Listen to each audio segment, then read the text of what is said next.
जय हिंद, नमस्कार दोस्तों। स्वागत है आपके अपने यूट्यूब चैनल में। दोस्त कैसे हैं आप सभी? अच्छे होंगे, मस्त होंगे और स्वस्थ होंगे। दोस्त आज के जो क्वेश्चन रहने वाले GK GS most important question, और इसके बाद करेंगे हम पॉलिटी यानी कि जीके से संबंधित जीके से संबंधित महत्वपूर्ण क्वेश्चन। चैनल पर नए हैं तो चैनल को लाइक और सब्सक्राइब से जरूर करिएगा। क्वेश्चन दोस्त कहता है पहला, राष्ट्रीय प्रतिरक्षा विज्ञान संस्थान कहाँ पर स्थित है? तो दोस्त जो राष्ट्रीय प्रतिरक्षा विज्ञान संस्थान है ये हो जाएगा न्यू दिल्ली में। याद रखना मेरे दोस्त, ये कहाँ पे हो जाएगा? न्यू दिल्ली। नोट करना। क्वेश्चन अगला कहता है DNA fingerprinting and diagnosis centre कहाँ पर स्थित है? तो दोस्तों DNA fingerprint and diagnosis centre कहाँ पर स्थित हो जाएगा? तो ये हैदराबाद। और हैदराबाद दोस्त किस नदी के किनारे स्थित है? तो आपको लगा देना है मूसी नदी के किनारे। नेक्स्ट क्वेश्चन कहता है भारत का प्रथम शैक्षणिक उपग्रह कौन सा था? तो दोस्त कौन सा था? एजुसेट यानी कि एजुकेशन सेट करके एक हो जाएगा, ये हो जाएगा भारत का प्रथम शैक्षणिक उपग्रह। क्वेश्चन नेक्स्ट है भारत का प्रथम दूर संवेदी उपग्रह कौन सा था? तो दोस्त दूर संवेदी उपग्रह दोस्त पूछ रहा है तो हो जाएगा ERS-1A। तो नोट करना दोस्त, ERS-1A हो जाएगा इसका प्रथम दूर संवेदी उपग्रह। नेक्स्ट क्वेश्चन है भारत का प्रथम प्रायोगिक उपग्रह कौन सा था? तो दोस्त ये हो जाएगा एप्पल। भारत का प्रथम प्रायोगिक उपग्रह एप्पल। मंगलयान को प्रक्षेपण भारत द्वारा कब किया गया था? तो दोस्त मंगलयान को जब भारत द्वारा प्रक्षेपण कब किया गया था यानी कि कब छोड़ा गया था? तो दोस्त ये 5 नवंबर 2013 को। नोट करना, ये डेट मोस्ट इंपोर्टेंट हो जाएगी। क्वेश्चन है पूर्णतः भारत में निर्मित पहला उपग्रह जो 18 जुलाई 1980 को प्रक्षेपित किया गया था उसका नाम दोस्त बता देना आपको क्या हो जाएगा? तो रोहिणी फर्स्ट हो जाएगा। याद रखना, अगर पहला पूछ ले जो पहला कब भेजा गया भारत द्वारा नहीं मतलब कि रूस की सहायता से, तो दोस्त ये 1975 में भेजा गया था, उसका नाम था आर्यभट्ट। आर्यभट्ट हो जाएगा, ठीक है। तो नेक्स्ट क्वेश्चन पे चलते हैं कि भारत की प्रथम निजी फॉरेंसिक डीएनए प्रयोगशाला कहाँ पे स्थापित की गई थी यानी कि स्थापना कहाँ पे हुई थी उसकी? दोस्तों फॉरेंसिक तो ये गुड़गांव, ये कहाँ पे पड़ता है? तो हरियाणा में। आप लगा देना भारत की प्रथम निजी फॉरेंसिक डीएनए प्रयोगशाला। क्वेश्चन अगला, नई विज्ञान प्रौद्योगिकी नीति किस वर्ष आई थी? तो दोस्त 2003 में लगा देना आपको। नई विज्ञान प्रौद्योगिकी नीति 2003 में दोस्त ये आई थी। मोस्ट इंपोर्टेंट क्वेश्चन अगला है नई राष्ट्रीय प्रौद्योगिकी नीति किस वर्ष आई थी? अब दोस्त नई की बात करता है, यहाँ पे विज्ञान हट चुका है तो आपको लगा देना है विज्ञान अगर पूछ ले 2003, अगर नई पूछ ले तो 1993 यानी कि 1993 में यह आई थी नई राष्ट्रीय औद्योगिक नीति। Move on next question, ISRO की मास्टर नियंत्रक सुविधा कहाँ पर स्थित है? तो दोस्त कौन हो जाएंगी इसरो के? तो कर्नाटक में हो जाएगा। और दोस्त इसरो के जो वर्तमान में 26वें बन चुके हैं, क्षमा चाहूँगा 16वें होंगे, नहीं दोस्त क्या ही बता रहा हूँ, बी नारायण हो जाएंगे। बी नारायणन इनका नाम हो जाएगा।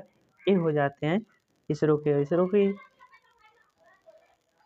नेक्स्ट क्वेश्चन है कौन सा पहला भारतीय विशिष्ट रक्षा उपग्रह 29 अगस्त 2013 को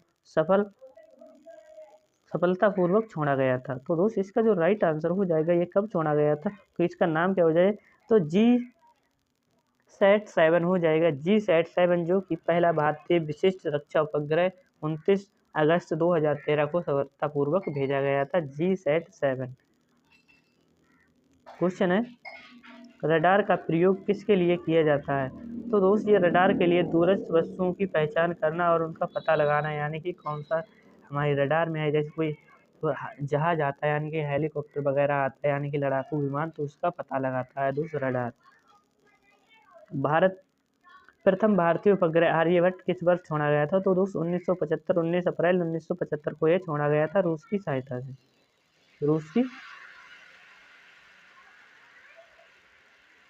से। ठीक है दोस्त। क्वेश्चन है भारत का पहला सूक्ष्म तरंग दूरस्थ संवेदी उपग्रह कौन सा था? तो दोस्त ये हो जाएगा RISAT-1।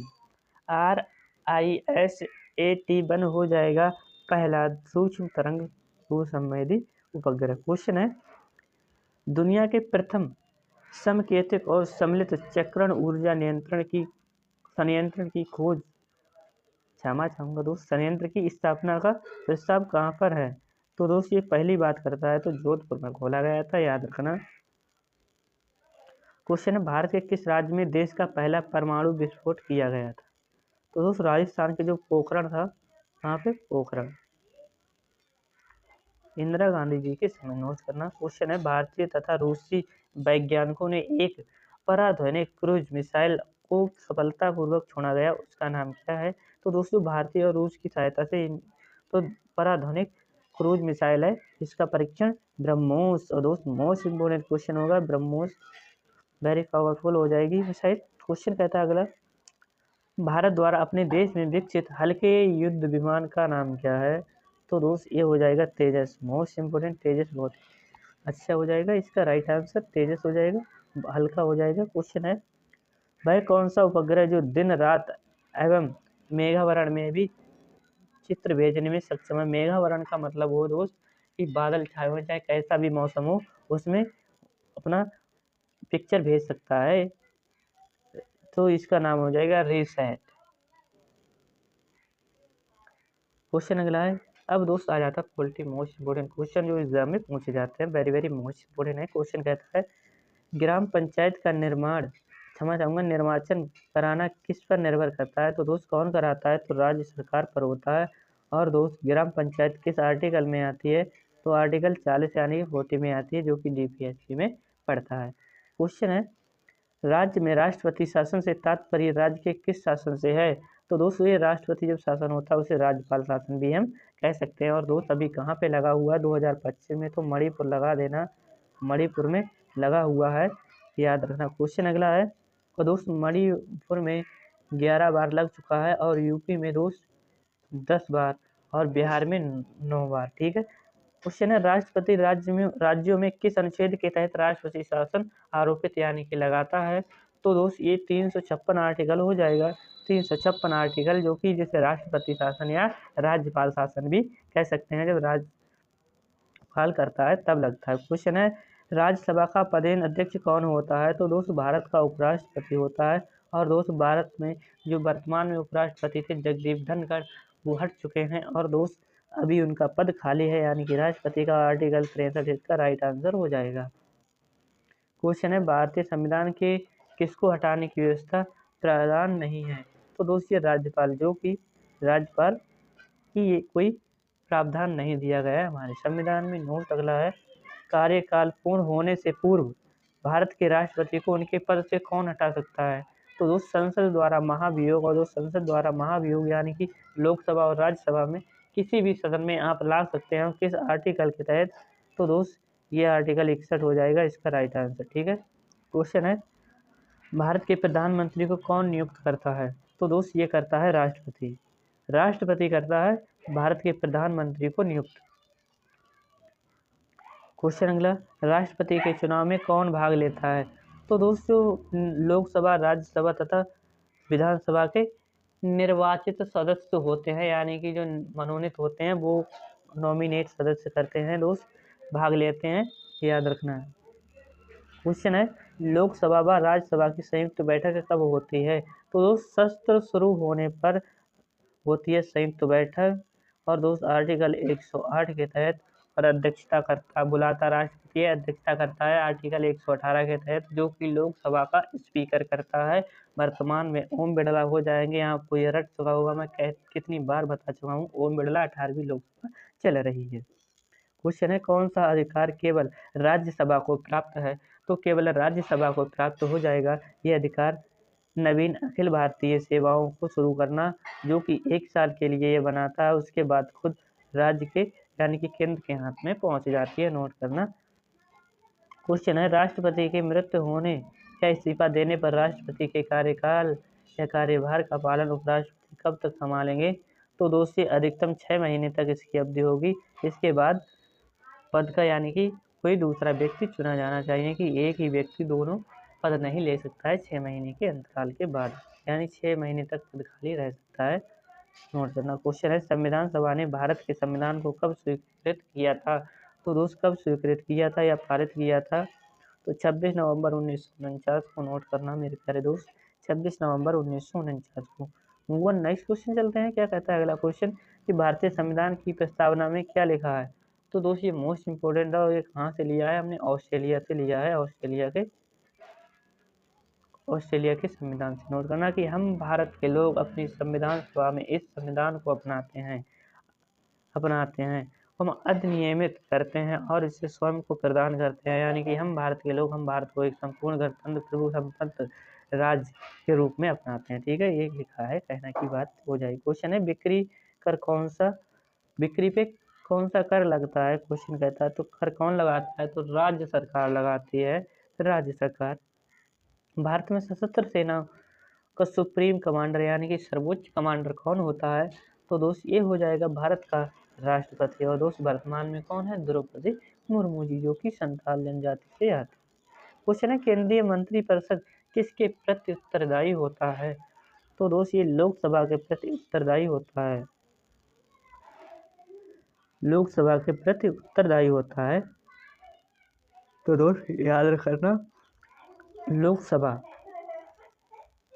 जो लोकसभा किस आर्टिकल में आती है? नोट कर देना, आर्टिकल भी लिख लेना, आर्टिकल 81 हो जाएगा इसका राइट आंसर।